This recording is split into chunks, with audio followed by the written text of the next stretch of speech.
Eze la hace de rebote, la pone atrás Saka, la tiene Eberechi Eze. ¡Gol, gol, gol, gol, gol, gol! Otra vez, el hombre que solo marca contra el Tottenham. Viktor Gyokeres media luna, chuta. ¡Qué cañonazo! ¡Gol, gol, gol, gol, gol, gol, gol, gol, gol de Gyokeres! Ojo que viene Eberechi, el pase para Saka, Saka, le queda ese. ¡Gol!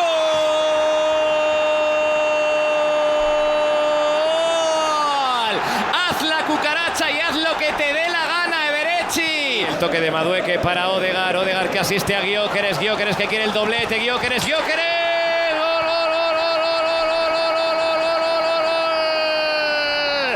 Viktor Gyokeres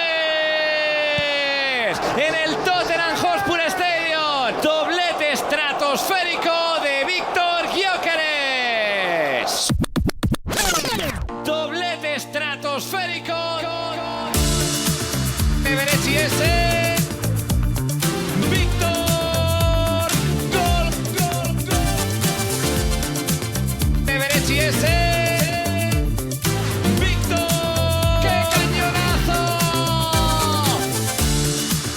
Eberechi Eze.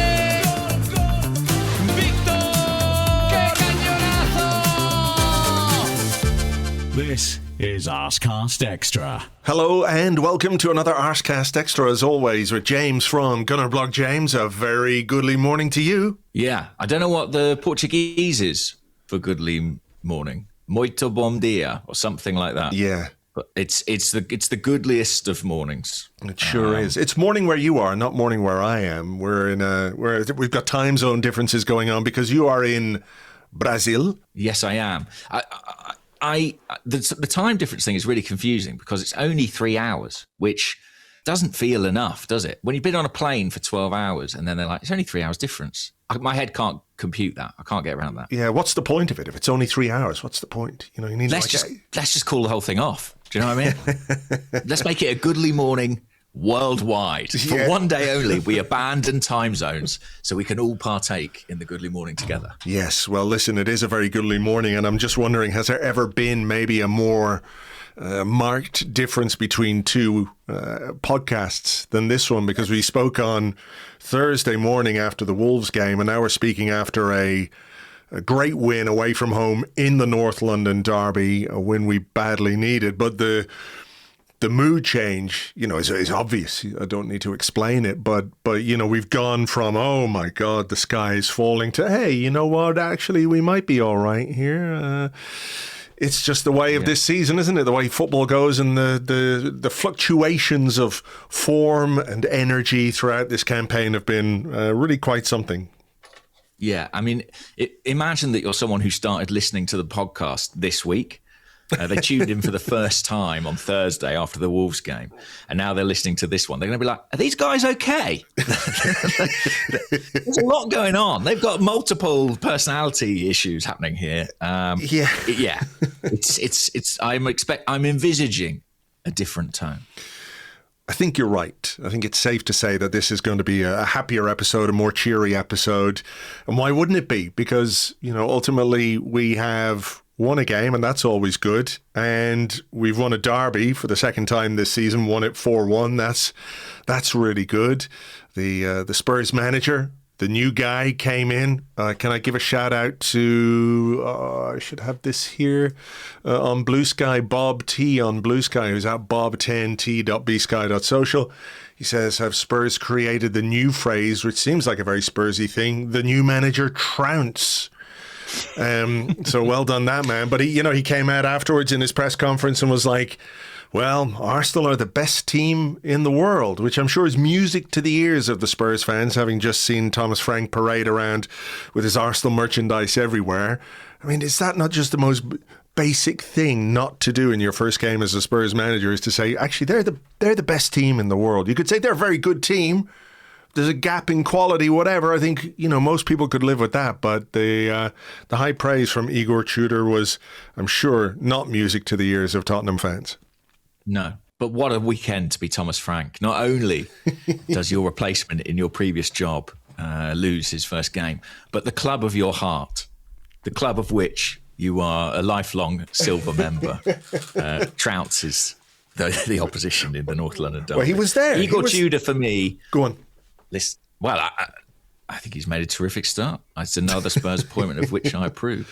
I find it hard to envisage a man called Igor being good. That is pure prejudice on my part, but it creates sort of images for me of like Dr. Frankenstein's assistant. And, you know, it was a monstrous performance from Tottenham. So, terrific start. Yeah, it really was. Wasn't it as Young Frankenstein, where Igor was, Marty Feldman was the kind of comical Igor to Gene Wilder in that one. I mean, Thomas Frank was there, but in inflatable form, not actually in real life. I saw that. That was brilliant. So fair play, whoever brought that in. Big props to that guy. By the way, I thought I should say, because obviously, you know, we've been doing this podcast a long time, and occasionally we'll get questions from kind of audiophiles or sound engineers about our setup and how we're doing the podcast. So I thought you'd be interested to know, I'm in a Novotel hotel room in Sao Paulo, and what I've done, I've unplugged my mini fridge and repurposed it as a kind of desk. I couldn't find a table at the right height. I tried sort of kneeling in front of a bedside table, but quickly abandoned that. The mini fridge had to come out and be reused. So as I speak, a fridge full of goodies is sort of melting between my legs. Well, listen, that's something to check back in on part 2. Sure, man. That's a bill for the New York Times or the Athletic to take care of. I think that'll be all right. They can pick it up. Exactly. Oh no, not my melted M&Ms. We can't charge those to the expense sheet. Yeah. Desperately, me sort of at the end of this podcast, opening up the M&M packet, pulling out the puddle of gluten, trying to reform it into little tiny M&M and get them back in the fridge in time before the cleaners come in and charge me £80. Yeah, exactly. That's what I've got to look forward to. Okay, well, listen, what everybody else has to look forward to is discussion of that fine win yesterday at White Hart Lane, the Tottenham Hotspur Stadium, the Toilet Bowl, the Twat Trumpet Arena, whatever you want to call it.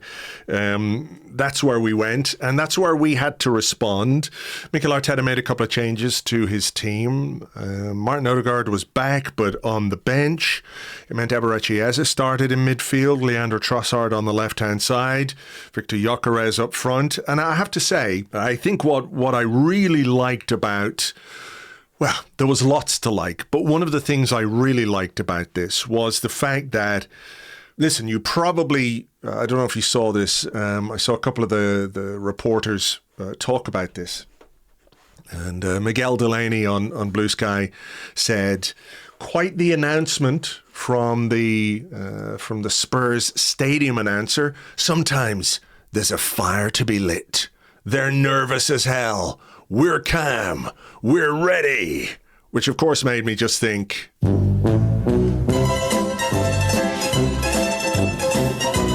You know? But... 100%. I think, you know, if you were Spurs going into this game, you would have looked at Arsenal, who played 3 times in the space between Spurs' last game and this one, right? You would have said, we're at home. We've got a new manager.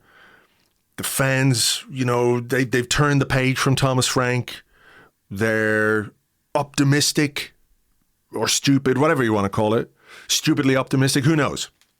But I'm sure the discussion in this game or in the Tottenham dressing room in their preparation would have been, listen, they might be a bit rattled. They might be a bit nervous. They might be a bit on edge after dropping points to Wolves. Start fast, start hard, start aggressive, you know, really get the crowd behind you in the early stages of the game. And what was really, I thought, great about this Arsenal performance was the fact that we didn't let them do that. We just got the ball and we kept the ball, and until such time as play was stopped after about 7 or 8 minutes because of the technology issue, they barely had a kick. I think Arsenal had 83% possession of the ball in the opening stages of those games. So if we want to talk about like how you react, how you respond, game management, things like that, I think the way Arsenal started this game was really, really smart. You can't always do it that way, but I think whatever little sting there might have been from Tottenham's approach to the game. We got rid of it completely. Absolutely. And by the way, the PGMOL could learn a thing or two from our elite sound setup. Where were their mini fridges? That's my question. That's exactly it. Yeah. But yeah, it was a brilliant start. I mean, I thought we might get a bit of a kind of rallying cry of a performance from Spurs in that opening 20 minutes. I thought they might have a go and sort of try and get the crowd on side. I think they just couldn't really. They just couldn't really get near us. I think we played with real purpose. I think Spurs made the mistake maybe in terms of their intensity, trying to press us, trying to play a bit higher at times, and we were just zipping the ball between the lines with ease. I mean, over the course of this game, and I don't often say this, I think, about Arsenal matches, but there were so many nice passes through the channels, like between the lines, from the centre-backs, from Zubimendi, from Rice. And I think that's partly, to be honest, that Spurs afforded us the opportunity to do that. I mean, I know this is an Arsenal podcast and we don't typically tend to focus on our opponents' performances, but it is quite fun to point out quite how abject some of this was from a Spurs perspective. And I don't take anything away from us, but I really did relish that. I thought their performance was tactically pretty inept, and we took full advantage. Well, listen, we do maybe have to acknowledge that they have a lot of players out. Yes. But also, fuck them, you know, and this was the approach. It's good to have that balance, Andrew. Yeah, good to have thanks. That balance. You know, I want to play both sides here a little bit. But, you know, this was exactly the same way that Spurs approached the home derby, right? When we played there with a sort of a back five, and Igor Tudor likes to play with a back three or back five, and it meant having to put someone like João Palhinha, who's a decent midfielder, into the back three. You know, he's an experienced player. He doesn't like to play with a back five, I would say, based on the evidence of yesterday. No. But it was a really, really good start from Arsenal in the way, as I said, we dominated possession. There was a timber cross and Gyokeres had a header blocked. There was also that moment when Gyokeres cut inside and fizzed a shot just wide. It was like 6-7 minutes in, and you're thinking, wow. I laid down a bit of a marker, I think so. Yeah, for sure. It was great to see him that involved early on, and obviously we'll talk a bit more about him in a minute. But, I mean, what did you make of this pause in the game? You know, I don't like to agree with Gary Neville at all, ever, really. But, you know, he was saying that it was a disgrace. It's absurd that this was happening. That 5 minutes in, you know, we were still stopped. You know, you just start a game and then all of a sudden the game stops. And, you know, if you want to talk about players getting injured in the warm-ups and stuff like that, maybe there's something to worry about when play just stops and players have to stand around, you know. And it really felt to me, I was going, like, after what had happened against Wolves, the way we'd started was so encouraging. I was going, is this just one of those things that will only ever happen to Arsenal? Like, you get a head of steam in a game away from home in the North London derby, and then it's like, sorry, we have to pause the game here because the linesman, you know, his headphones aren't working. It was like as if he didn't have any other way, some device that he, I don't know, might wave in the air to communicate with the referee, you know? Fuck's sake. It worked for long enough, didn't it? The waving in the air. It's interesting. I think that sort of further into bed we climb with technology, I suppose, the more vulnerable we are to it going wrong. And this was one of those instances where it felt like surely there had to be a backup plan. I mean, you know, the use of a flag, as you point out, may have been part of it. It was weird for me watching it because I was in a pub in São Paulo, a place called O'Malley's, and I had Brazilian commentary. So it wasn't, which is very enjoyable, by the way, the name pronunciations, as intros to this podcast may well be familiar with, can be fantastic. I particularly enjoyed Zubimendi, but I had no idea what was going on. At first I thought there was like a VAR check happening because it was like the player just stopped, didn't understand why. And then, it became evident it was technology. How long was it in the end? At least 5 minutes. It was 8 minutes stoppage time or something like that. Yeah, there was 8 minutes at the end because there was a little bit. So I'm just looking. it was the 8th minute when I was doing the live blog, and I was like, what's happening here? And then we're back underway in the 13th minute. So, a good 5 minutes of the game paused because of a technological issue. I mean, what happens when inevitably somebody looks at stuff like this and decides, they can do, I mean, this was accidental, right? This was just a technological mishap. But surely, as you say, the further we get into bed with technology, there'll be people out there going, can I affect a game, with more nefarious ways? But look, I think the thing to say is that it didn't really impact the game from our perspective. Like, it didn't make us go cold, or the momentum didn't shift back the other way. I think pretty quickly there was a header from Saliba, Arsenal corner. Gyokeres headed it back across, and Saliba headed just wide. Ooh, that was close. Yeah, that was really close. It was one of those where I think the defender is just sort of waving a leg at it, hopefully, or hoping that it would go wide. Eventually, though, we got the breakthrough just after the half-hour mark. Bukayo Saka does not get an assist for this goal, which I think is a shame, really, because, he does all the hard work. Maybe there's a touch of good fortune in the fact that the ball breaks for him, but he is tenacious and he keeps going, and he puts a ball towards Eberechi Eze, which I think deflects off a Spurs player. Therefore, he doesn't get the assist. But I think this is a moral assist for Bukayo Saka, much like the own goals against Wolves, if you like, where I think his impact resulted in a goal, even if it doesn't go down on paper.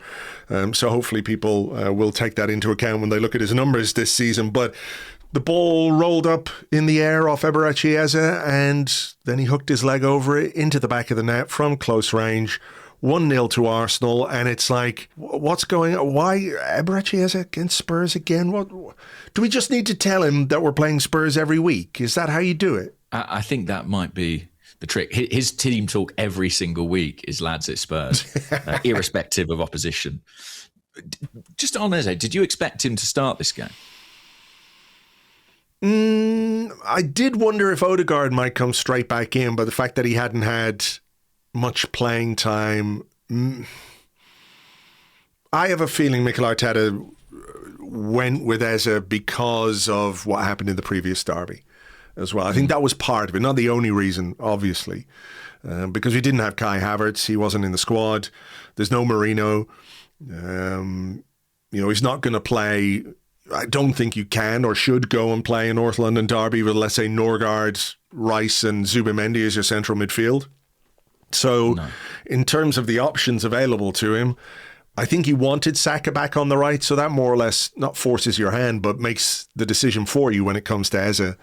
But boy, he loves a game against Spurs. He really, really does. And actually, it's true across his career. He's always scored goals against Spurs. He did it for Crystal Palace as well. This was, I thought, did you see a Sky interview after the game where they said, 2 simple finishes today? Yeah. And he kind of went, yeah, not sure about that. Not sure they were that simple. Mm-hmm. Yeah.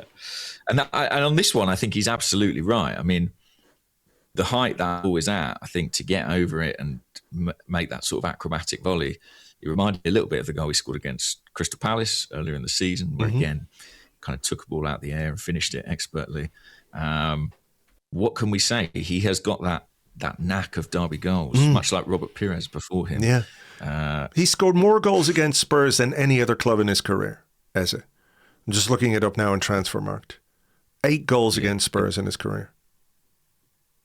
Don't mind it. Don't mind it at all. So, it was great. And, vindication for the decision to start him, and a brilliant moment for him. I think somebody told me it was his first shot on target since the previous North London derby in the Premier League. That's what they said on the commentary on Sky, that it was his first shot on target since the last goal he scored against Spurs back in November, which is remarkable. I mean, it's crazy.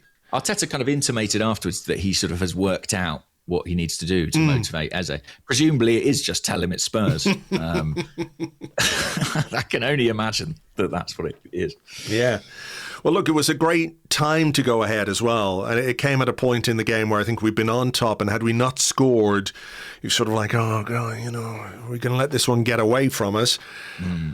Then, and we talked about this on Thursday, didn't we, about the bad habits that Arsenal have developed over the course of this season. And one of them is conceding quite quickly after we score.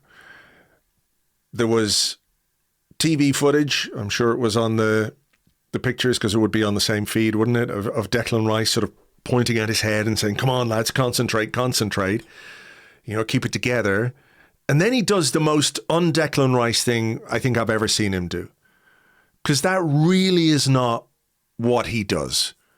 You know, he'll play the percentages in possession. If he needs to put his foot through it, he'll put his foot through it. I think he had the ability or the opportunity to pass the ball back to David Raya even before he decided to go on a mazy dribble just outside our box. I mean, one of the things that you would say about Declan Rice is one of his superpowers, apart from, let's say, his physicality, his engine, his ability to get up and down the pitch, is his security in possession.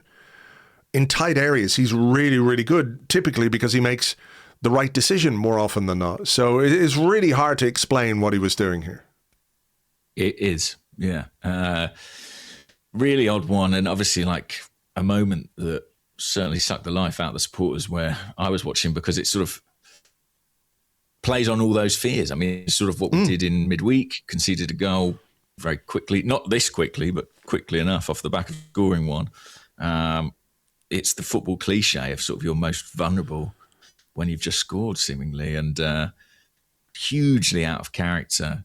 And yeah, a strange sort of 60 seconds in the season of Declan Rice where, you know, he was very eagerly reminding his teammates of the need to be sensible, and then promptly forgot to be so himself. I mean, it's quite rare that we see an aberration of that nature from him, but what a time for it to happen. Yeah, I mean, you look at some of the goals we've conceded recently or lately, you know, not necessarily in the last few weeks, but, you know, those weird errors that you just can't explain, like the Gabriel one against Bournemouth, for example, where he just played it across. You're like, how has that happened? You know, typically he's a guy who's very, very secure in possession as well, but you just make this crazy decision.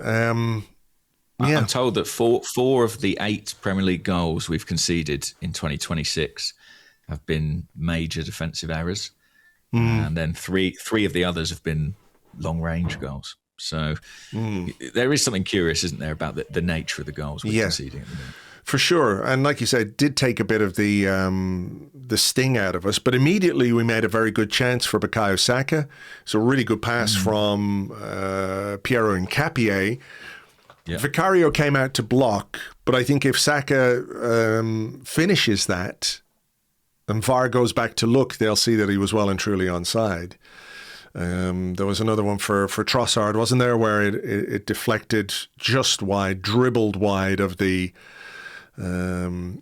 far post. You know, so this was a game, I think, that at halftime Arsenal deserved to be leading based on how we played, based on the chances that we had.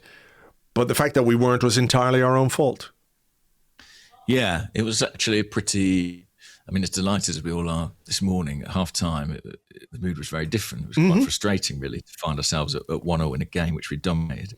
And I made the mistake of having that classic thought of like, well, there's no way Spurs can be as passive and as bad in the second half. You know, we ought to have taken more advantage of our dominance in that first half. But fortunately, we were in the hands of Igor Tudor, and these Spurs players were safe for us. Yeah, there's no way Spurs could be as passive and as bad. Hold my beer, say Spurs. Yeah, exactly.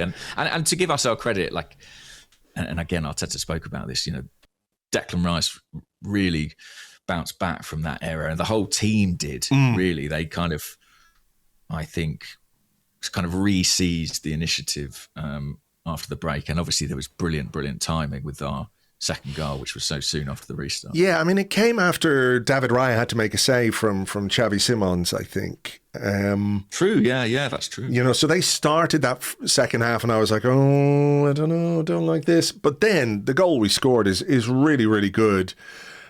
I have to give huge credit to Jurrien Timber here. He got a silly booking in the first half. He gave away the ball when he didn't need to give away the ball. It was a careless pass. He made a foul. He got a yellow card.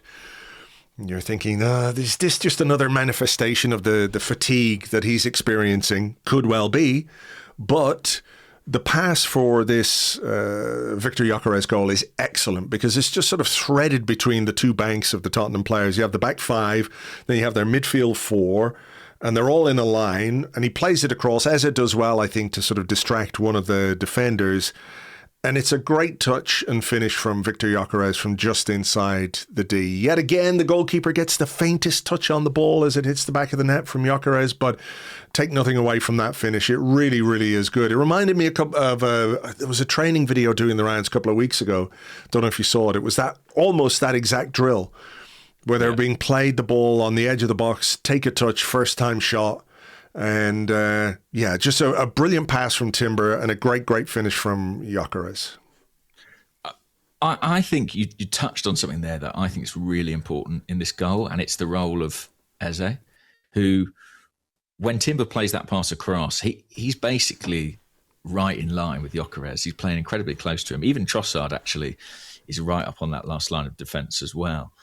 And there's no assist for Eze in this, of course. But I don't think this goal is scored without him because he kind of takes, I think it's Van der Ven away from Gyokeres and he ends up on the deck, Eze. But that nuisance factor, just giving them another player to worry about is what helps create that space for Gyokeres. And how rarely have we seen him have that kind of space in that kind of position to deliver those finishes that, you're right, we have seen on the training pitch at London Colney all season long. And I think we're talking about this as a really good Gyokeres performance, and rightly so. But when you look at what Gyokeres has done in this calendar year, he deserves big credit for that. But I think Mikel Arteta does too, because I think he's recognised how much more he gets out of Gyokeres when he has a player supporting him almost as a second striker. And that for me is why Eze was the right pick in this game, because, you know, Odegaard would not have played in that fashion. And when he's had Havertz next to him, when he's had Eze next to him alongside him, I just think it's made a world of difference to him. No, I agree with that. I just wonder I wonder why we haven't necessarily seen it. You know, when it has been something that's been identified, I think, with Gyokeres, that he does tend to operate better with more technical players around him. Because and actually, you know, we'll talk about his second goal and everything else, but I did think that there were parts of his game that were much improved on previous performances. And it's not just because he had technical players around him. It was because his touch was better, his hold-up play was better, his link play was better, you know. And maybe that, you know, is part of why, you know, he had such a confident performance, because he started the game quite well, had those couple of early chances, and that sort of gave him a boost. But I think the two goals are obviously the main talking point when it comes to Gyokeres, but also I think the all-round game, the all-round performance that he put in was as good as we've seen from him in an Arsenal shirt. Took the goal really well. Then there was a Spurs, 2-3 minutes after we'd scored, they had the ball in the back of the net, but it was ruled out for a push on Gabriel. I'm curious as to what you think about this one. I thought, well, I would say the push did not, to me, warrant Gabriel's reaction. I would say he emphasised the contact, would be my interpretation of it. And I guess good job he did, because it led to the foul being given and being blown. I think if that goal had happened at the other end, I'd be looking at that and thinking, well, that's quite soft, to be honest. No, I think it was. I think it was a bit soft, but where I think we not get away with it is the fact that you can see from the referee's position that he sees very clearly the two hands in the back. I think there are hands for sure. And if you put two hands in the back of any player, I mean, you're taught that, as a young player, don't put two hands in the back, because you always get the free kick against you. If you do that as a defender, you always get the free kick given against you. If the referee sees it, I think it is a little bit soft, but the referee is looking right at it. I think if that ball goes in the back of the net and the referee hasn't seen properly that push, because his line of sight is literally Kolo Muani, and he sees the push, and Gabriel goes down. I think if he doesn't see that and the goal goes in, I don't think VAR is going to say that's a sufficiently strong foul to rule that goal out, I agree. And we saw that at St James's Park, didn't we? With the goal that almost went off the pitch and was allowed to stand. There was a similar foul on Gabriel, I think. Which I think which is a bigger push, I think, actually, to be honest. Yeah, perhaps so. But I think that's the risk that Gabriel's taking there that makes me slightly uneasy, is if that goal is given, I'm not sure. I don't think it would be overturned. I think basically whatever the on-field decision was there would ultimately have ended up standing. Yes. It was a close call for us, and a close shave for sure. So we then, not long afterwards, make it 3-0 or 3-1 rather. Eberechi Eze, I think this is a nice goal because Eze intercepts the ball very well in midfield. I think his first time pass to Saka with his left foot from that little dink or little stab around the corner from Gyokeres, who does well again. I think that first time pass into the path of Saka is excellent. Saka, you're thinking, well, he's going to go and finish this. He doesn't. Van de Ven actually gets across and makes a very good tackle. The ball breaks for Eberechi Eze and he swipes it into the net for 3-1. I want to play this. This comes... I only saw this very, very late, so I've only got one of these. It comes from somebody on Reddit called Cheesy Peter Parker, who sent me the clip of, the guy who does the singing, Bambino Pons. He does the commentary for this one. Anticipo de Eze, buena pared Eze, Saka para liquidar. Saka, lo trabó perfecto, gol, Eze, gol.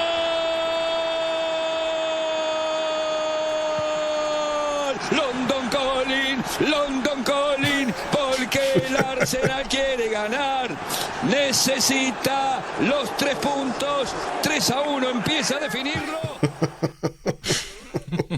Very nice. This is a beautiful goal, actually. I think the way we build up, the quick passing, the really lovely touch around the corner from Gyokeres, is actually some of the best sort of direct attacking football I've seen us play in recent weeks, and we absolutely take Spurs apart. It's just not quite happening for Saka in front of goal at the minute. I'd say that's another opportunity where he might think perhaps he should have done better, but there's Eze to finish it off, and unleashing the Spinneroonie in celebration, which I also enjoyed. We had a question about that, because I don't know what this is. It comes from Scylla O on the Discord. As a wrestling fan, did you enjoy Eze's attempt at the Spinneroonie? On the other Spanish commentary, he says, that's in the intro, the guys on DAZN in Spain say, he does the cucaracha. I don't quite know what that is, to be honest, but the Spinneroonie, I don't know what the it was. There was a wrestler in the 90s and noughties called Booker T, and his sort of taunt emote, as it were, to use the modern parlance, was a Spinneroonie, which is kind of what Eze did. I'd say the execution maybe wasn't quite there. It needs work, I would say, but basically a bit of breakdancing and right. There you go, another derby goal. Is it supposed to be intimidating when a man lies on his back and tries to spin around on the floor? Because I would think, actually, that's a good time for me to kick you in the balls. No, it's incredibly intimidating. Really? Okay. Because you've got to remember, professional wrestling is an extremely serious business. And let me tell you, it's what all combat athletes fear, a man spinning around on their back for several seconds, leaving themselves vulnerable and exposed. There's nothing more intimidating. Well, I mean, you know what it is? It gives you time to run away in fear, I guess, you know? I think that is the thinking behind it. Yeah. So look, Mikel Arteta made some changes. Cristhian Mosquera come on at that point, obviously, for Jurrien Timber, which I want to talk about in part 2 because I got a question about that. Gabriel Martinelli and Martin Odegaard came on for... It was... Christ. It was Eze Trossard and Eze. Yes. And Trossard. Yeah, I was a bit surprised about Eze, but, you know, it worked out well. The chance of a double hat-trick was taken away from him, but I'm sure he's pretty happy with the 2 goals that he scored. Thank fuck for David Raya's reactions, because, oh my God. Listen, we've all been through quite a bit of late. I can't explain to you how little I would have enjoyed spending the last, whatever it might have been, 10, 12 minutes with a 1-goal lead in this game. It happened a couple of seasons ago, didn't it? Where we were 3-0 up against Spurs and they got it back to 3-2. Maybe Rice gave away a penalty or Raya gave away a goal. Do you remember with a bad pass? And we had to This must have been so stressful that I've just clean blocked it out. But we it had sounds to, awful. Yeah, it was terrible. It was terrible. And we avoided that exact scenario by the turn of a ball, basically. Rice read the flight of the ball well, but left it behind, made a bit of a mistake. They put a low cross in. I think it was Jed Spence, deflected off somebody. You know, the fact that Raya is looking the other way as the ball starts rolling towards the goal line and then turns around, sees what's happening and still has the reflexes and the reaction times to notice it, get down and then swipe the ball away across the goal line. The unbelievable piece of goalkeeping from Raya. Absolutely unbelievable. Yeah, there is a sort of little Rice error, isn't there, in the build-up to this? That's what I mean, yeah. Just he could take the ball with him or he could just put his foot through it and clear it, whatever it might be. But yeah, another one where you'd be thinking, oh, Christ, not your day today, Deck. Yeah, I like him. And, I mean, just a stunning save from Raya. When Richarlison came on, I can tell you he's, despite being a Brazilian, not a popular man among the Arsenal fans in Sao Paulo. That seems to be global enmity that the fan base feel for him. But he does have a sort of an annoying habit of occasionally doing quite handy things in derbies. I mean, obviously he scored the consolation with a brilliant goal in the reverse fixture. A brilliant fluke. He must have thought, fluke, sorry, okay, that's right. Thanks. He must have thought he had scored here. I mean, past the goalkeeper, the way he reaches back and claws it off the line.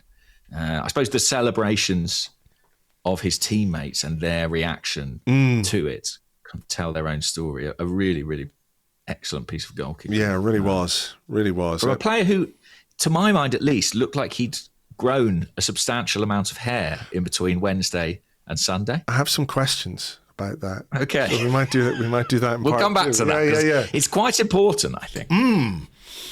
So look, that kept it at 3-1, and there was icing on the cake, wasn't there, in the final few minutes when I think Martinelli played it into, was it Madueke to Odegaard Yes. to Gyokeres. I really liked the first Gyokeres goal because it's an emphatic finish from outside the box, and you have to hit it with pace and power and precision to score from there against a Premier League goalkeeper. So I think it's a really good goal. I prefer this one. I prefer this goal because I think what it showed, how many times have we seen him in similar-ish positions not quite get the ball out from under his feet or not hold the defender off or not get the shot away? I think this was a really impressive and clinical piece of centre-forward play. I know he's not up against the most natural defender in the world. I think Archie Gray is a midfielder being pressed into action there by Spurs because, they don't have anybody else and their captain's a fucking dimwit and who missed this game because of a red card or a second red card of the season. So that aside, though, if I'm looking at a goal to give Gyokeres more confidence and belief in his ability to go and do it again and again and again, this is the one I'm looking at because the touches are secure, the run is good, the strength is good, the finish is good. I like this one better than the first one. Yeah, me too. Because it's a Gyokeres goal, because it's the sort of goal he scored so many times for Sporting. This is his channel, that inside left channel. I know at Arsenal we sort of speak about that as kind of a Thierry Henry position, but certainly in Portugal that is where Gyokeres really, really flourished. I just like everything about it. I think it's right foot in terms of touches, the way he opens his body out, the way he strikes the ball with conviction, the way he doesn't break his stride between hitting the ball and celebrating, as if he kind of knew from the moment he received it, it was going to end up in the back of the net. I just think that speaks to a player whose confidence is really growing. And I think significant as well that he's still out there on the field in the 94th minute, that Mikel Arteta had the opportunity to substitute him, to bring on Gabriel Jesus, to change it. And he stuck with Gyokeres. And I think that's partly because of how well he was playing, but also a sort of a mark of approval, really. I think in the same way that some fans wanted to see Eze left on, I think leaving Gyokeres on was kind of reward as well, and a recognition of what he was bringing to the team on the day. So, yeah, it put the seal on a really, really good day for him. I think his best in Arsenal colours by some distance. Yes, agree. And yeah, loved this goal. Really, really loved it. Yeah, great goal. And it just sort of makes everything feel even better when you sort of stick a dagger into the side of the opponent. You know, at a point when the game is basically won, you've just sort of put the icing on the cake, and they don't get any cake. Well, not that they were there. Most of them had gone home at that point, I think. And I did enjoy... And also, go on. What's better than 1-4-1 win? 2-4-1 win. 2-4-1s, yeah. I like the symmetry of that. For sure. I like the Arsenal fans singing "You're Getting Sacked in the Morning" to Igor Tudor. That was good. But, you know, it was an important response from Arsenal, this, wasn't it? Mikel Arteta was quite bullish afterwards, saying, I knew we would react. You know, he said, I looked at the players and the way they reacted and how much they wanted it. I feel very privileged to work with them every day. I knew we were going to react. Today, the attitude we showed, the desire, the dominance, it was really impressive. So I'm very happy. You can understand that. And it wasn't like plain sailing, completely plain sailing, as we've touched on some of the incidents that might have gone, you know, a different way or made the game have a slightly different context. But once it's over, and it's 4-1, and you've responded to Manchester City winning the day before, and you've gone away from home in the derby with all the other stuff we talked about, like, you know, they had fresh legs. They hadn't played, you know, 3 90-minute games, tough 90-minute games the way we had since our last performance. You know, to go there and then come away with a 4-1 win. I don't know how many times we've said it's just what the doctor ordered this season, but that was very much it. You know, I think as a way of responding to the real disappointment and anger, which I think we expressed on Thursday. I think inevitably in some cases it goes a little bit too far, and I think there's certain language and certain words used around Arsenal which I don't agree with. I think it's just too simplistic to use those kinds of phrases. You know, there we go again. I was doing this on Thursday. A defeat like Wolves, right? A draw at Wolves that feels like a defeat is absolutely worthy of analysis and criticism, and you can express your concerns and worries. But I think you said this maybe a couple of weeks ago. When Arsenal have had a setback, they've tended to respond pretty well to that pretty quickly. And I think this was one where, you know, even if you recognize that Spurs are an absolute mess and a bag of shit at this moment in time, you see a derby game as a potential banana skin because of the whole, well, form goes out the window in the derby, quality goes out the window in the derby. You could see the potential for this to go the other way. So for Arsenal to go into this game, respond, react, win, perform, score the goals we scored, you know, open play goals, good goals as well, you know. If we talked about goals feeling hard to come by against Wolves, they weren't yesterday. They didn't feel hard to come by, which isn't to take nothing away from the goals that we scored. But I think everything you would have wanted from a performance in a game like this, we got from Arsenal yesterday. Yeah, 8 open play goals, I believe, against Spurs across the 2 games as well. This was the perfect antidote, really, wasn't it, to the mood that was threatening to swallow us all on Thursday, and that the bounce back ability, if you will, of this team is something interesting. I remember Mikel Arteta Arsenal teams a couple of years ago. If they lost one game, it felt like there might be 2 or 3 fixtures afterwards that would have that kind of jeopardy, where a wobble. It takes a little bit. Yeah, it would take us time to kind of right ourselves. But now we seem to have learned how to turn that disappointment and frustration into a positive, to use it as motivation. And actually, like, as bad as Wolves was, who knows? Maybe in the fullness of time, we'll look back and think that was actually a game where, without losing and while still picking up a point, we received the necessary reminder, the necessary sort of message that, of what is required, the standards that are required, the level of focus that's required, because I think that's absolutely what we brought on Sunday in the derby. And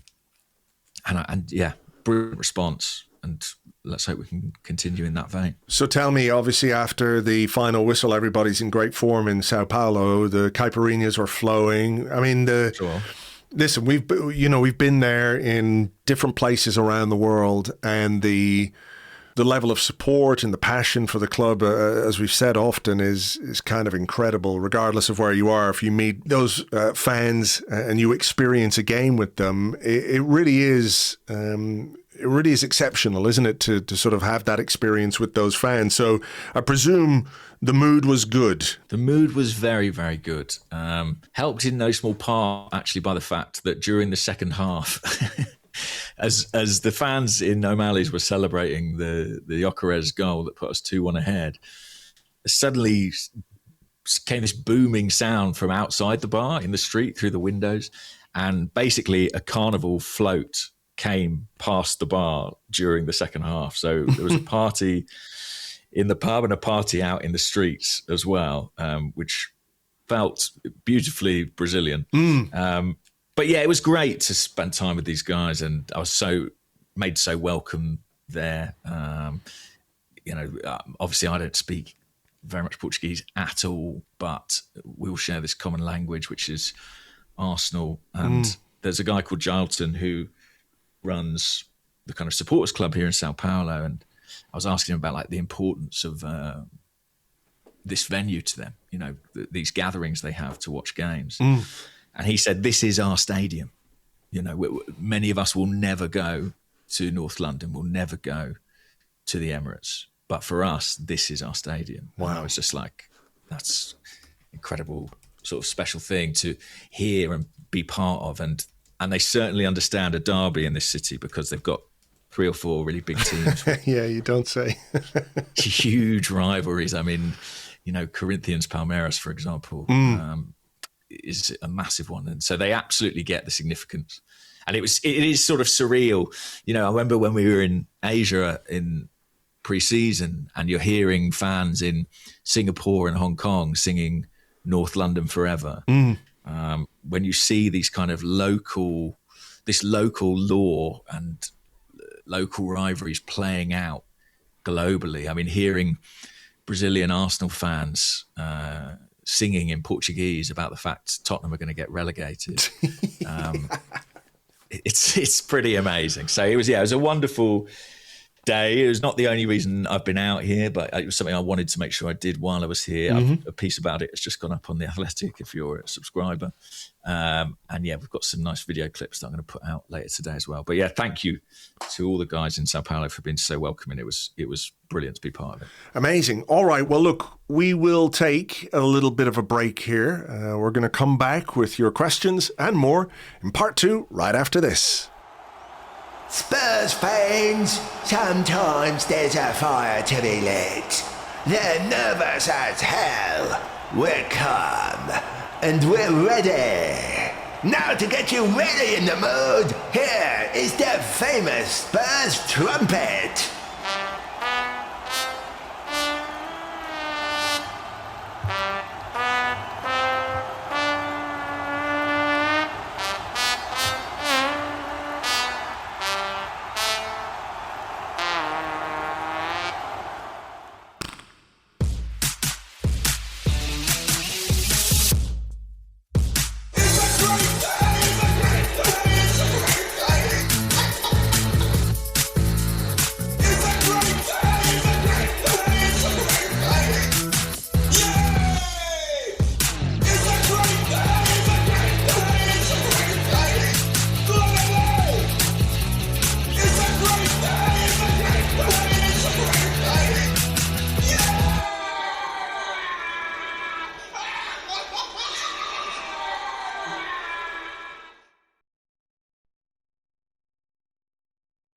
Welcome back to the Arsecast Extra. This is part 2 of the show where we answer the questions that you send to us on Blue Sky at gunnerblog.bsky.social and at arseblog.com. Also on the Arseblog Discord chat server, which you get access to if you are an Arseblog member. On Patreon, James, how are the M&Ms? How are they holding up?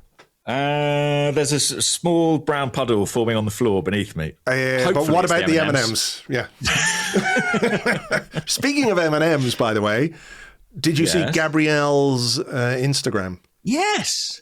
That was very, very funny, where he's sitting on the bus and he's got a big pack of chocolate M&Ms in front of him. He's holding some cards, got the 4 of hearts displayed towards the camera, and he has tagged Richarlison in the picture, which is, you know, the kind of pettiness we can all get behind, as a wise man said. Yeah, it's a very cool picture, actually. It's a great image. Nice piece of sort of Arsenal iconography that will live on, I suspect. Well, what do we think is the vibe between those two? Because, you know, they've gone back and forth a bit. Richarlison has had a bit of a go at Gabriel in the past, and Gabriel's had a bit of a go by. What happens when they meet up for the national side? Is it just sort of two mates taking the piss out of each other, or do you think, you know, they just don't talk to each other on the training camps or anything like that? You know what? I think Gabriel strikes me as the kind of guy who is sort of what happens on the pitch. He takes it in the right light. You know what I mean? I think what happens on the pitch stays on the pitch, kind of. Well, it doesn't stay. I was about to say that, and then I thought it doesn't stay on the pitch because he goes and posts on Instagram immediately afterwards. So it's not quite that. But I think it is all slightly tongue in cheek. I mean, an interesting case study is Gyokeres, isn't it? In that they had a bit of beef around the Sporting game last season, and you know, didn't Gabby do a celebration that was sort of mimicking Gyokeres? And certainly, I heard that there were very strong words between them on the pitch during that game. And then, you know, as can happen in football, Gyokeres turns up at Arsenal and they move on from it. And I imagine it's probably the same with Richarlison, where it's kind of all's fair in love and war. And then when they're joining up with the Brazil squad for the World Cup, potentially in the summer, they'll be pulling in the right direction. And I think Gabriel is probably one of those guys that Richarlison feels, I'd certainly rather he was on my team than against me. Yeah. What do you think? I don't know. Do you think there's more to it? No, I've got no idea. I really don't. I don't either, to be you honest, know, but you know, if Richarlison wakes up, you know, there's a fish in his bed or something, you know, it wouldn't surprise me if Gabriel was... What I would say is if my gut feeling is that if players really, really, truly hated each other, I don't think they'd be making light of it on social media. No, I agree with that. Yeah, I agree with that. The real Arsenal deal, by the way, I like this. He said, a small but significant thing I noticed, Gabriel calling the group to the away fans during the 2-1 goal celebration. Gyokeres had gone to the other corner. Excellent leadership from Gabriel to marshal the group the other way and feel that energy from the fans. So, yeah, I like that too. That's one of the things I love about goals at that end in the North London derby, that you get those moments with the travelling supporters. And it must have been a very special day for those who went, and just reward really, because many of them will have gone up to Wolves in the week, you know, and that's a much further trip, a much more difficult trip, and would have left very disappointed. So delighted for them on Sunday. All right, let me start with this question from David Baratunk. I mean, a lot of questions like, would you take this if it meant that? I don't want to do that. David Baratunk. I'll take Spurs getting relegated if that's the offer. This is what he said. Do you want them relegated? Because it's all like, would you take Arsenal winning the league and Spurs get relegated, or Arsenal win the league and the Champions League and Spurs don't get relegated? And the obvious answer is like, take the trophies. We want the trophies.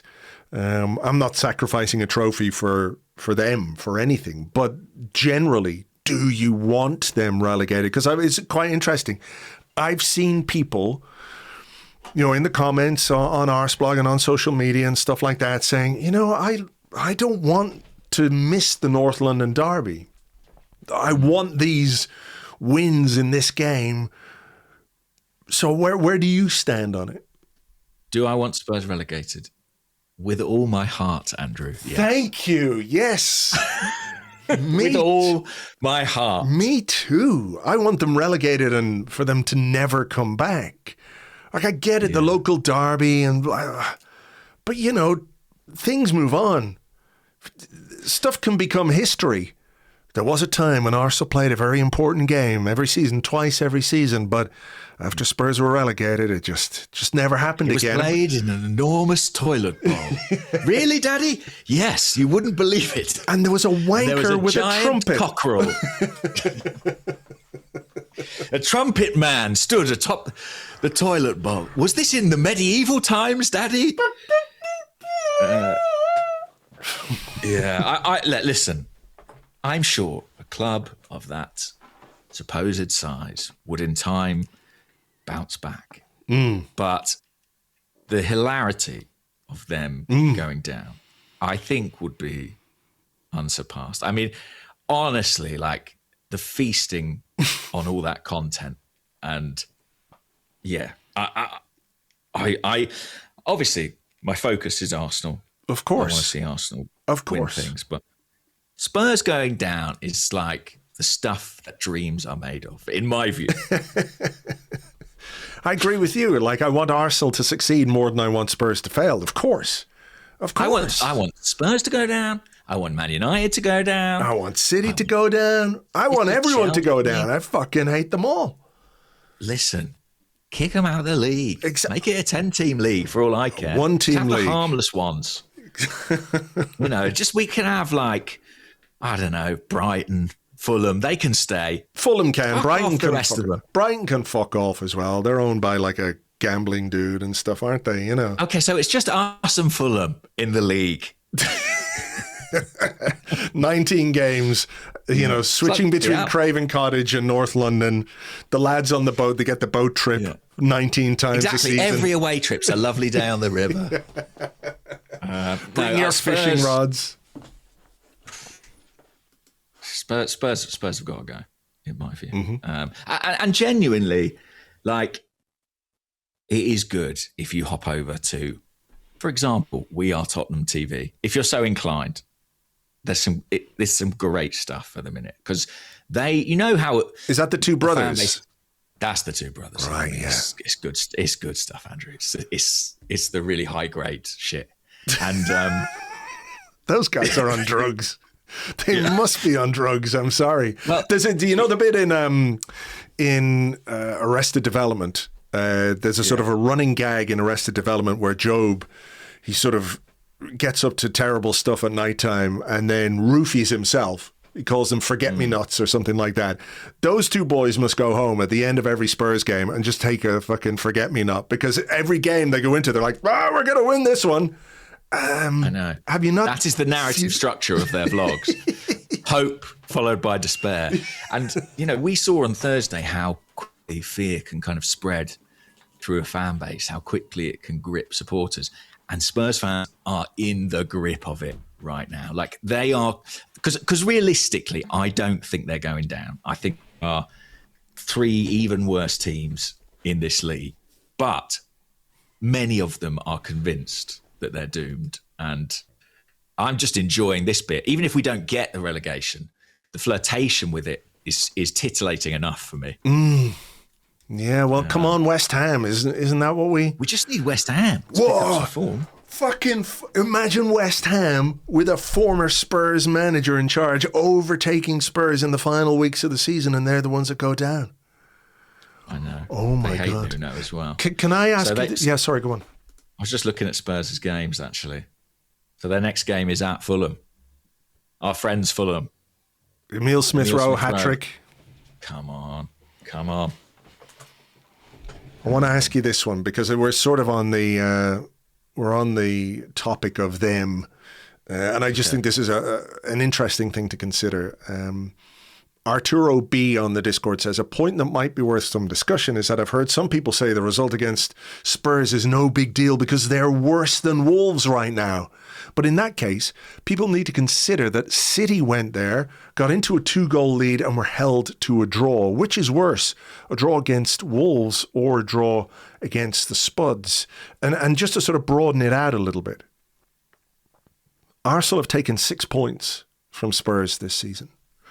Spurs have taken 5 points off Man City.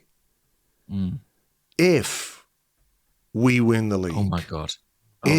We win the league and they get relegated, the fact that they have enabled both things to happen will just be glorious.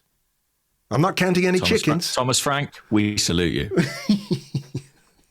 The 2 games in which he managed to get a tune out of that Spurs team just so happened to be against Arsenal's title rivals, Manchester City. Yes, that's a brilliant aspect of it that I'd not considered, that those results could contribute heavily to Arsenal winning a Premier League. Fingers crossed. Fingers crossed. Wow, that would be really quite something. Yeah. Whew. Wow, I need to sit down. I am already sitting down. I need to lie down. Can you pull out the wardrobe or something to reconfigure your workspace? What to say? We didn't actually talk about this in the first half, but Avid on Blue Sky says, do you think Eze meant that little flick up before he scored his first? I, Arsenal fan, do, but mates who are not Gooners don't think so. Tell them to fuck off then. That's what I say. Who cares?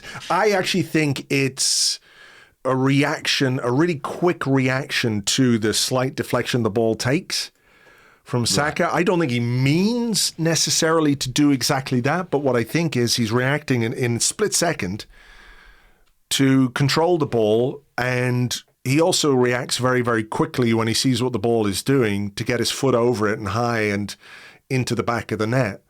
So I think this is kind of what we talk about maybe with footballers, top level footballers, is the ability to improvise in split seconds, right? When they see something happening in the box or a ball coming towards them, they just have this instinct which helps them, or whether they see it in their mind exactly that way, I don't know, but yeah, I think he probably would say ideally he'd keep that on the ground and finish that way, but that's not the way the ball was rolling, and he had to deal with the ball the way it was rolling. So yeah, I think the speed at which these things happen, the idea of any kind of premeditation is maybe a bit of a reach. I think it's just sort of happening and they're reacting in the moment.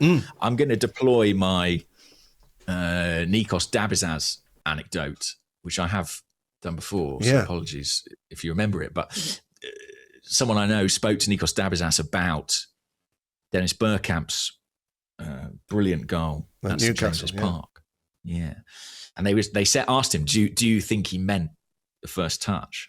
And Dabizas said, to me, it doesn't really matter, because the flow and the speed and the ease with which he responded to it and transitioned and turned it into something exquisite is kind of the real skill. And I think from a footballer's perspective, I think that's quite interesting.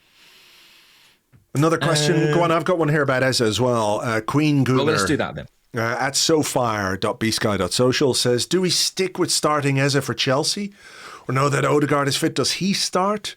Personally, I give Eze another go. Thought he linked up really well with Saka. Yeah. Well, and Mikel Arteta will doubtless tell us that Kai Havertz is going to play as well. There was another question, by the way, on Eze on the Discord from Joe H91, who says, is it time to exorcise the ghost of Matty Cash and try Eze on the left wing again? Trossard was quite poor yesterday. Martinelli hasn't been any better. This would allow us to reintegrate Odegaard also. So, if we talk about not surrounding Gyokeres with technical players, but there is a technical level to that midfield. Let's take nothing away from Trossard either, but as on the left, you've got Rice, you've got Odegaard, you've got Saka on the other side of Gyokeres. That feels like the kind of combination that could really aid and abet the striker in his goal-scoring exploits. That is true. And Odegaard obviously comes on and gets himself an assist in this game. My personal inclination, I think, would be to stick with Eze where he is. I just think it worked so brilliantly against Spurs, him playing close to Gyokeres. And as Dan from HLTCO foretold, as the weather starts to clear up and change, this is the part of the season where Eze tends to come into his best form. I think it's a time to kind of stick with what's working, and it just works so well that I wouldn't necessarily deviate from that at this point in time. I wouldn't rule out him playing on the left, and I think it's a bit of a shame that we seem to have sort of discarded that as an option for quite some time. But I'm really hopeful that this is a bit of a turning point for Ebbs and that we're going to see more of him now during the run-in, because I think he just, as he showed yesterday, he brings something really different to the team, and he's a goal scorer. So that's where I'm at with it. What do you think? I would be inclined to agree with you in that I'd keep Eze in the team where he is. If he's, coming in to a game against Chelsea on the back of 2 goals against Tottenham. I mean, Chelsea are essentially, it's like if you took a cutting off something and it grew into something else, there is a direct line between the evil of Tottenham and the evil of Chelsea, right? So he could do a job there for sure. I wouldn't rule out playing him on the left again, definitely not. But I think there's a man management issue at play here, because Arteta said, didn't he, after the game, he was upset because I didn't play him the other day from the beginning and some of the decisions that I made, and I start to understand how we're going to get the best out of him now. Maybe it's like, don't play him in a game he thinks he should play in, and then he's got a point to prove in the next one. I mean, I think we have to acknowledge that he hasn't been as consistently good as we would have liked. But now is the time for him to really step up. And I think if I'm the manager and I'm picking my team for the next game, and listen, I think Arteta's relationship with Martin Odegaard is very, very strong. He is the captain of the team. But I'm thinking of, how do I maximize the impact of Eberechi Eze's 2 goals against Spurs? It's not to drop him for the next game. No, that's what I was just about to say. I mean, one interpretation, yes, is that sort of leaving him out against who was it who played midweek? Wolves, or dragging him off at half time against Brentford has lit a fire under him and created that motivation. But I don't know. Sometimes I think the opposite is true. Sometimes I think when you have a really gifted playmaker in this mould, sometimes what they require is to feel important, to feel like they're the guy. That he wanted that number 10 shirt because he wants to have that significance to the team. He wants to be the sort of primary instigator and creator, and I think, the sort of the arm round the shoulder as well might be a different route to take with this player that I think might suit him more. And to be honest, that's what he's had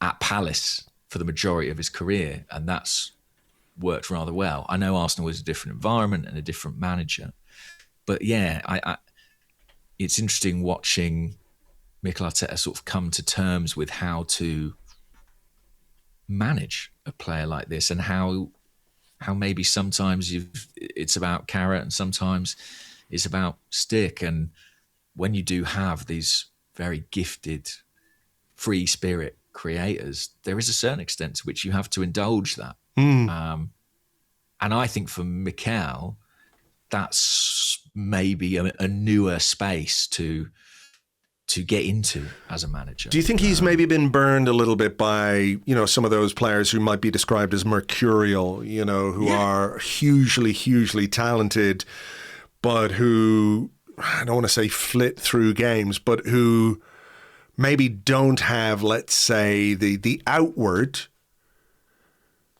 an obvious sort of determination or whatever it might be that he puts a lot of stock in, the body language stuff, etc., etc. Yeah, I think that's absolutely right. I think he's, he's had some bad experiences there, and I don't think it's necessarily his nature as a manager to be like, I'm going to give this player license and freedom. But Sure. I think that's what Eze needs. And we've said all season long, it's about those two, manager and player, finding a compromise and finding a common ground. And I'm really hopeful that, yes, there was a big step towards that. Fingers crossed. By the way, and again, this reflects the change in mood, and not to count our chickens or anything like it, but Michael Benla on Blue Sky said Eze has the opportunity to win the league for Arsenal and lift that league title at Crystal Palace on the final day. If that happens, would that be one of the best stories of the Premier League era? I mean, I won't go too far into it, but there is something about Eze's season with Arsenal that feels predestined in some fashion. You know, the goals he scored against Palace and twice against Spurs. I certainly wouldn't rule out him getting the fairy tale ending of lifting a Premier League title at Selhurst Park. And if that happened, I actually think quite a few home fans would probably stick around to see it. Yeah. There was a little comment to me earlier on Blue Sky from Prashant, who's at prashant.bsky.social. Do you remember during his first interview for Arsenal, Ian Wright told Eze something like, just score in the derby and they will love you. I think maybe he says, I think Wrighty needs to tell Eze, just feel free to score in all the other games as well. So we'll leave that one for Ian to sort out. Yeah, let's get Ian on that. Yeah. We had quite a few questions about this player. This was an interesting framing. Nausenstein on Blue Sky said, has Hincapié been better at left back this season than Miles Lewis-Skelly was last season? I'm sort of reluctant to sort of go down the road of playing one player off the other, because I think it happens with a bit too much frequency. That I saw, with Timber and Mosquera, and I've got a question about Mosquera, I think, now in a minute, but, it's that kind of thing. Yeah. It's like, oh, well, Mosquera came in and did well, should we be starting him ahead of Timber, et cetera, et cetera. What I would say is I think Hincapié is a more natural defender than Miles. Physically, he's a bigger guy. I think over the last couple of weeks, he really looks to have settled in very well in the Premier League. He looks like he understands the football. He looks like he's connected, with his teammates. He scored against Wolves. He did make that chance for Saka in this game. So I think, we're starting to see him not make that position his own. Brentford as well. Yeah, true. So, there's a guy who's in good form, and we should enjoy the fact that he's in good form without necessarily having to put him up against somebody else. I think Miles was good at left back last season, and Hincapié is good at left back now. Doesn't need to be, micro-analysed. That would be my thing. I'm just happy Hincapié's looking good. We've got Calafiori back on the bench as well. Miles is there. We've got the options. To me, it doesn't matter if he's better than Miles was last season. It's about what he's doing now, and what he's doing now is I think, very, very solid. And yeah, that can only be a good thing. Yeah, they're so different, aren't they? Like, stylistically, the way they play the position. I think Hincapié is having a better season than Miles this season, but I don't think we should forget what Miles did last year. Some of his performances in the Champions League, at the Bernabeu, the things he did on the ball were absolutely outstanding. So I'm not personally, I'm not quite sure Hincapié's hit those heights this season, but I think he's found a really good, solid level of performance, and I think he's definitely been one of our better players over the last fortnight or so. I mean, do you think this is another sort of classic question that we get, but and we had it here from Danny on the Discord. Do you think he is the first choice left back right now in the squad? Right now, yeah. Yeah, I think he is. I think he is, because he's been available, and I think Arteta places quite a bit of stock in that.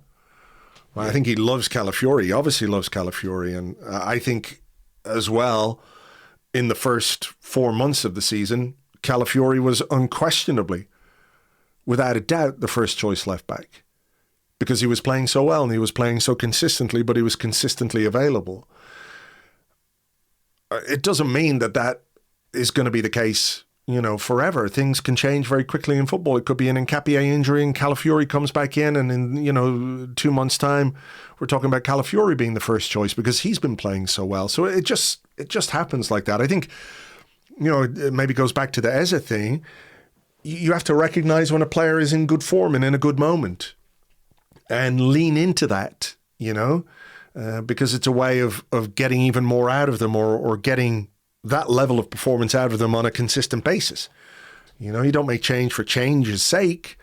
He could potentially have put Calafiori on at some point yesterday, couldn't he? But, he left Nketiah on, maybe in the same way that he left Gyokeres on. So, I had a question here about Timber and Mosquera. Kelv94.bsky.social said, I felt as if Timber for 60 minutes actually had a good game. Apart from a poor misplaced pass, which we talked about in part one. It was a poor pass and he made a foul, he got a yellow card. He then looked shattered around 60 minutes, as he has done since the turn of the year. The Mosquera sub should be praised, and what a gem he is. And obviously there was no Ben White on the bench yesterday, which was a shame. I'm not quite sure what the injury for Ben White is. I think there might have been a good case if he had been fully fit. Like, it was one of those where before the game, I was thinking, God, I'd love a fully fit Ben White. I'd love a fully fit Kai Havertz, and then Gyokeres turns up and does what he does yesterday in a very impressive way. But I think the Mosquera, just to sort of compare and contrast, I know we're talking about two different players and we just said we don't want to compare them, but I think what's interesting about those two is I think Mosquera was excellent when he came on. Really, really good, tenacious in the tackle. I think only Nketiah made more tackles than him. Nketiah made 7 tackles yesterday, which is the most of any Arsenal player. Mosquera, having come on around the hour mark, I think he had 4 successful tackles in that time. So I think what he did on the ball and what he did defensively, and actually at least one of those tackles was high up the pitch, and it resulted in a good Arsenal chance, I think. They're different, though, in the way that they play that position, because I think Mosquera is more naturally a centre-half than Timber, right? But it was an interesting change, wasn't it? Because he has been relied on very heavily. And at that point, I think it was 2-1, was it? It was 2-1.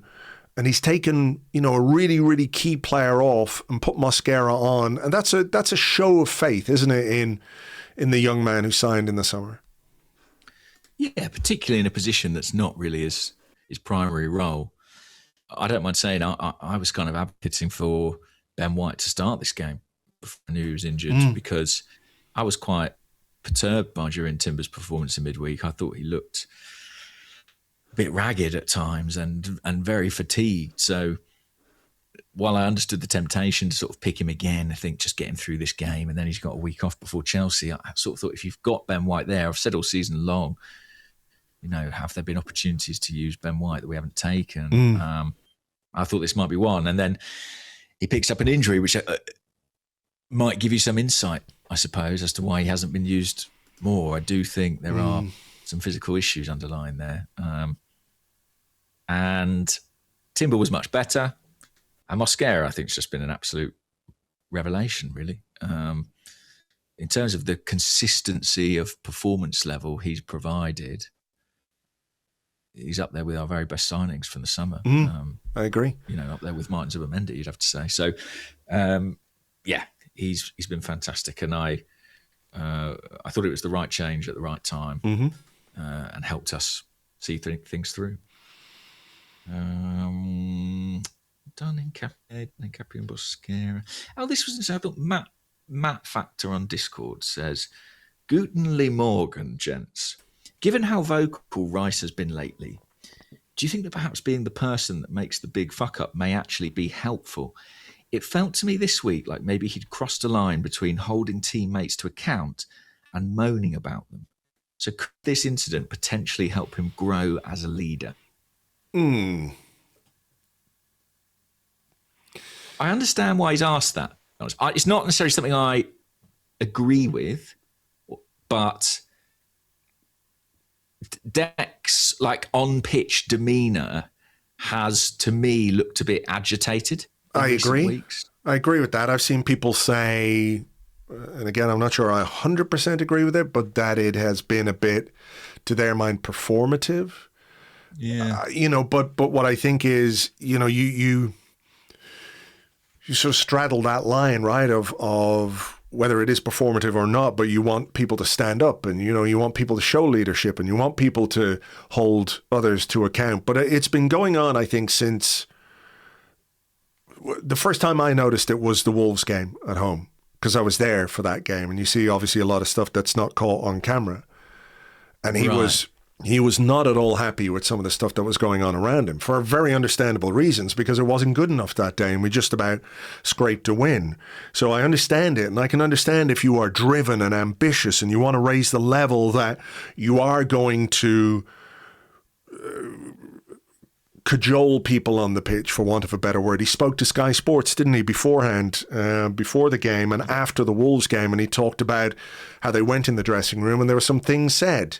And then he said, we're men, and we shook hands afterwards and everything was all right again. So, there is a need for that, right? There is a need in any football team, doesn't matter what level you're playing at. If you feel like somebody's not doing their job, you've got to be able to say it to them. When it's happening on live television with 60,000 people in a stadium and broadcast to millions across the world, you're that's getting picked up, right? Did you talk about that, or somebody else? I can't remember talking about it. Maybe it was Lewis. I can't remember. But somebody was saying, about the corner that he took against Wolves late on, where it looked like he's lost his temper with people and stuff like that. But I also think then, if you are the guy who's telling everybody to concentrate and be sensible and, keep it calm and keep it cool and collected, and then you make what is essentially a really silly, unforced error, you probably have to just step back and think about it a bit, no? Yeah, I think so. I mean, for me, I really started to, this idea started to pick up traction when he was caught. Was it after the Forest game? He was caught on camera. Saying every fucking time or something at full time. And I didn't necessarily read a great deal into that, because I'm sure there were 5 or 6 players saying similar things, but Deck just happened to be the guy who was on camera at that particular moment. But I have noticed a change in his demeanour, in his body language.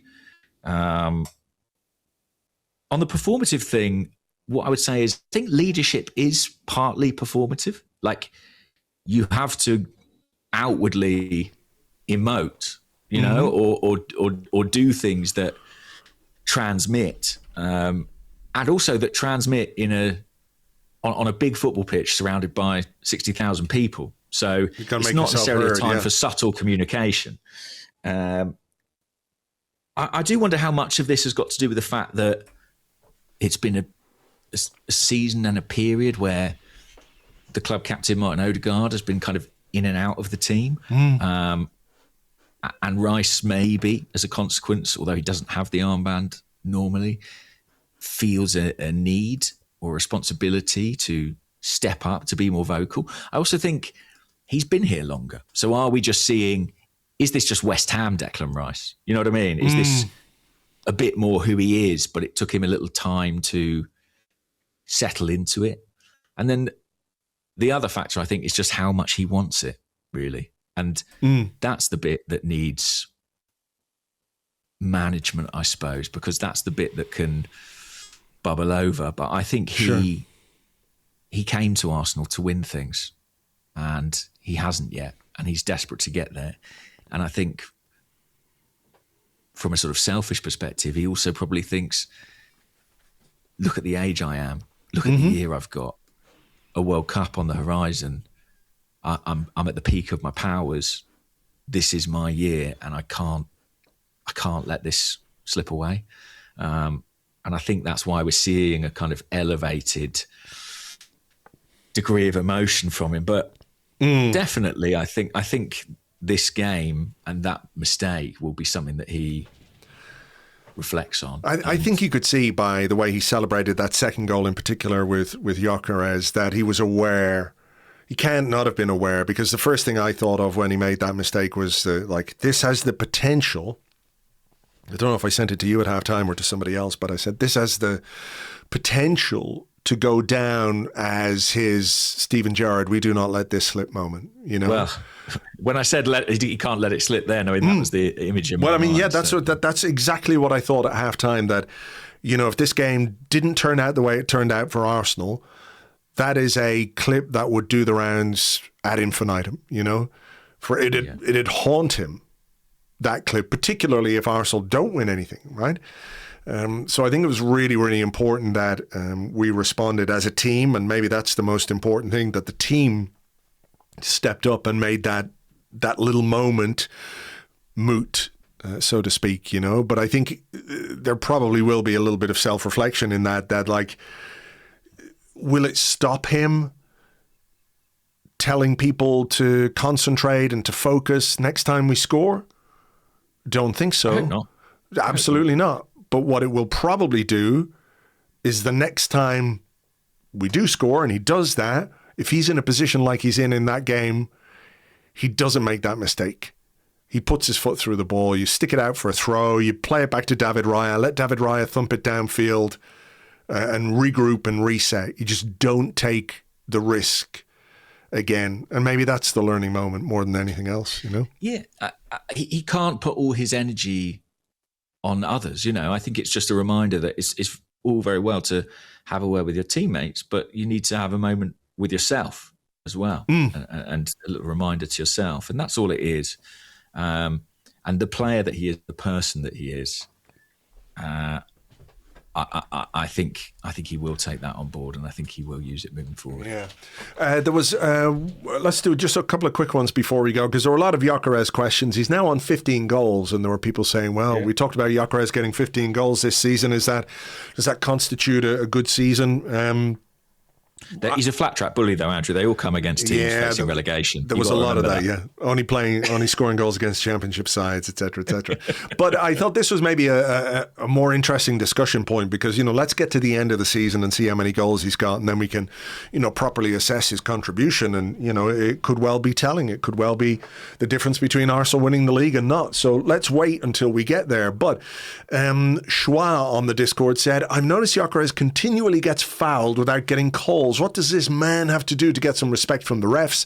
And Ryubs on the Discord, he said, I thought Gyokeres was excellent, but curious as to what it will take for him to get a foul in the Premier League. Bleeding maybe? A bone sticking out perhaps? I don't understand why he can't get a foul. Speaking of fouls, by the way, I was very worried for Bukayo Saka at one point in this game, and we didn't mention that. But the one late on where he sort of tangled legs with Simmons. Yeah. I thought sort of that put a little bit of pressure on that shin of his, and my heart was in my mouth slightly. I think with Gyokeres, I don't know. I wonder if like his aesthetics sort of don't help him. Like the fact that he looks like such a bruiser. I do wonder if referees sort of interpret him going down as a bit soft at times. I also think, I don't mind saying this, I think he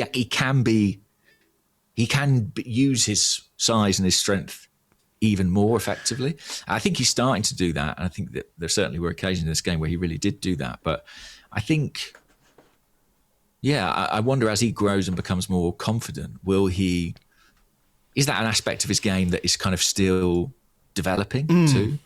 And that decision making about when to go down, when to feel the hand in the back and think, I'm going to get a free kick here, or when to say, I'm actually going to lean into this guy and hold my ground because this is not a foul in the Premier League, whereas it might be in the Portuguese Liga, for example. Yeah. My sense on this is that in the way he competes in the 50-50s is a weakness in his game. Like, I don't think he competes properly for the ball.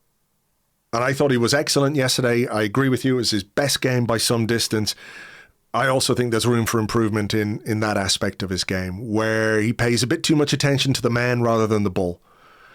You know? Yes. And I will say, until, he obviously scored that great goal in the in the second half. It was a point of frustration for me in terms of his performance, because I recognised that there was a lot that was good about it, but those moments where the ball is dropping from high, he doesn't really position himself between the ball and the defender. Like, as a central defender, if you've got a guy the size of Gyokeres who reads the flight of that ball and then sort of pins you and backs into you, it's really hard to defend without giving a foul away.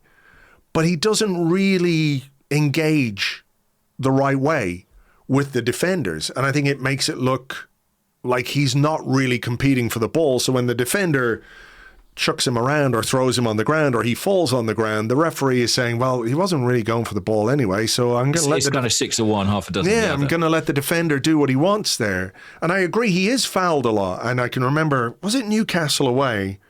Yes. Like, there was one where like somebody just grabbed him by the face and threw him on the ground. And it's like, well, you can't do that. But I also think there is a way for him to be more competitive in those 50-50s. And I think if he can find that a little bit, it'll make him more effective as a player. So fingers crossed he can do that. So yeah, and also, like, he doesn't always have to be in contact. That's the thing. Like, just get away from your man. Drop off 2 yards, or you know what I mean. So I think you're right. He likes the tussle, but I don't think that's always the most helpful to him. We had a question about David Raya, which I want to just do because it's nonsense and we're just getting out of here. But to be fair, NKD1414 on Blue Sky said, can we talk about Raya? Big mistake at Wolves, but bounce back here. No sign of fear, some great saves. I actually thought Raya was excellent, the way he commanded his area. The way he took those high balls. The save obviously, makes is the big talking point from his performance, but I thought generally he had a really, really good and composed performance. But I liked this one because I don't quite understand it. Jenny Heinonen, who's at something that I can't pronounce, .bsky.social. It'd take too long for me to work it out, so I'm not going to. He said, what the hell is Raya doing with his hair? I haven't seen growth like that since my Jack Russell stopped eating the furniture. And I don't quite understand what happened there. Was the furniture eating stunting the growth of his Jack Russell's hair? I don't know. And on the Discord, Ian Wright 8 says, the question we'd all like to know the answer to, who between Declan Rice and David Raya will win hair wars? They're letting it grow out, aren't they? They're going, the full, I don't know, like they're going to be in an 80s rocker tribute band or something. Yeah, they're mocking us, Andrew. Yeah, that's what it is. I saw a thing on social media in the week about how Declan Rice's rise as a player has correlated pretty much with the volume of his hair. It was sort of tracking the Rice glow up. And when I saw David Raya, I thought, A, where did all that hair come from? And B, he's gone for a Declan Rice look. So, yeah, I guess that must be the fashion. As I say, we wouldn't know. But whatever hair products David applied between Wednesday and Sunday, it certainly added a lot of volume and body. Maybe he's just making a play for a shampoo commercial or something. Yeah, the new David Ginola. If you take 2 bottles into the shower, etc., etc. Is Rice on a shampoo commercial? Am I right about that? Declan Rice shampoo commercial. Was it like L'Oreal or something? Yeah, he's the 2026 L'Oreal campaign. So that's what it is. That's what it is. They're all. He's been in that dressing room. He's told them what he's getting from L'Oreal, and they're all having a crack at it. Basically, why is he? It's big hair are at it again. Yeah, just Well, it's big hair all round. Really. Again, we wouldn't know about that, but no, I guess we'll just have to learn to live with it, right? Exactly. I should add, by the way, Andrew, a lot of people messaged me about my old nemesis, Chris Sutton. Oh, I saw his comments, and the first thing I thought was, "Oh no, oh no." Yeah. Well, it's tricky, obviously, because long-term listeners will remember a couple of years ago, I did have a bit of a rant about Chris Sutton. Which is awkward because I work in the football media, and obviously there's people at Athletic seeing that, and we could run into each other. Have you? Well, we've been in the same ground, but he's not been over to introduce himself yet. But obviously, like in the 2 intervening year time since that first run, like obviously the New York Times bought the Athletic, so that comes with all these like, editorial standards and practices. So like, the upshot of that is that we can only like write or indeed say something if it's like unequivocally, true, demonstrably, undeniably true. So he is a fucking miserable cunt, isn't he? Yes, he really is. If people didn't see it, it was like, oh, Arsenal, they're celebrating. Oh, they should wait till they've won the title to celebrate, etc., etc. It's mad. Imagine being on the radio or the television, like the entertainment industry, and thinking, I know what my persona will be. I'm going to be the world's most miserable cunt. It's like, roll up. The greatest show on earth, the world's most miserable wanker, with his boring opinion again. I don't know what to say. It's just so stupid. Some people are just predisposed to suck the life and fun out of everything, Yeah, but why make that choice? It's mental. It's like, what are people tuning in for? Is it the brilliant goals or the end-to-end action or the roar of the crowd? Like, do they delude themselves that the reason people want to turn on their television is to listen to some miserable old cunt whining in the studio? Is that what people? But is that what these people think? But it's been part of football coverage for so long. Like, I remember listening to Mark Lawrenson back in the day as well. And I remember thinking, like, you hate football. It's an archetype. It's a television archetype. You absolutely. Maybe you don't hate football, but you sound like you hate football. You sound like you don't understand what it is to be a fan. And maybe that's something that's not necessarily unique, but maybe it's a perspective that comes from ex-players. And I'm not saying that they don't support clubs, but, they'll go from Norwich to Blackburn to Chelsea and wherever, right? So they have an association, but do they feel and experience the passion? Some of them do, but obviously certain pundits don't. And the fact that they, even with all the stuff about celebration police and having the piss taken out of them for just being miserable cunts, like you say, the fact that they still do it, it's like, oh God, find a new shtick here. Find something. But that's why, I don't think I'll ever have a pop at Micah Richards. I'm not going to sit here and say to you, oh, he's the world's most insightful analyst. But I think bringing energy and enthusiasm, and Ian Wright is the same, actually, like bringing a fundamental enthusiasm for the subject you are covering, for me, should be a minimum requirement. It should be a minimum requirement if you're going to be broadcasting on it. And by the way, I should add, obviously, since that first Chris Sutton run, a few people have come to me and said, Chris is actually like a really good guy. What it is, it's just his TV persona.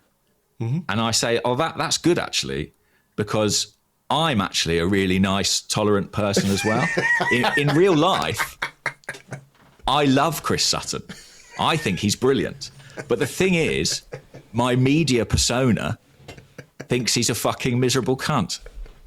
And so... Well, listen, you've got your role to play and you're playing that's very well. What can I say? It's just my persona, guys. Yeah. Behind the scenes, love him. Think he's brilliant. Yeah, you should see the sort of dressing room wall when we do a live show. It's all just pictures of Chris Sutton, James in his Chris Sutton pajamas, turning up late. Yeah. Amazing. We're all just playing our part in the big pantomime. That's it. That is exactly it. Well, listen, the pantomime was good. On Sunday, Spurs thought they might win it. Oh, no, they didn't.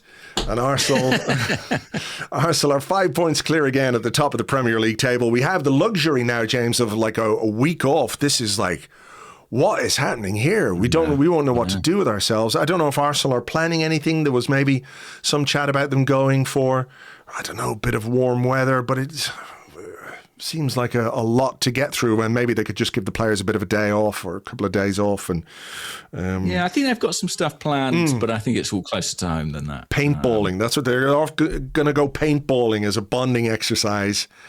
And on Friday... There's nothing dangerous. That's all I can say. Mikel Arteta will be like, yeah, well, David Raya, friend, he got his eye taken out, paintball.